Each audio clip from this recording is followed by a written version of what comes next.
موسیقی کے معاملات میں اختلاف ہے۔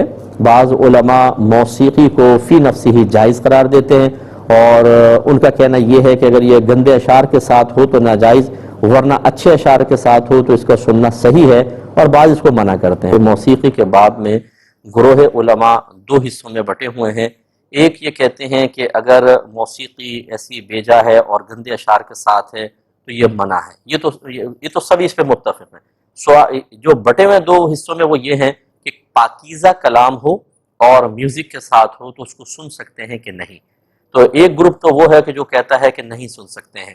وہ یہ کہتے ہیں کہ موسیقی حدیث میں منع ہے۔ نبی کریم صلی اللہ علیہ وسلم نے قرب قیامت کی علامات میں سے یہ بیان فرمایا کہ آلات موسیقی کو حلال کر لیا جائے گا، لہٰذا وہ منع فرماتے ہیں۔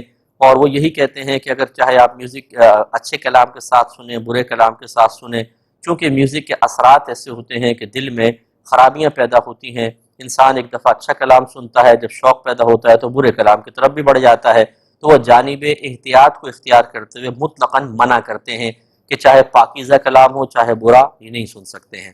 دوسرا گروہ جو ہے وہ کہتا ہے کہ اگر برے کلام کے ساتھ میوزک ہو تو منع ہوگا، اور کیونکہ یہ دل میں نفاق کو بڑھاتا ہے، لہو و لعب ہے، برائی کی طرف لے کے جاتا ہے، اللہ کی یاد سے غافل کر دیتا ہے، اس لیے منع ہوگا۔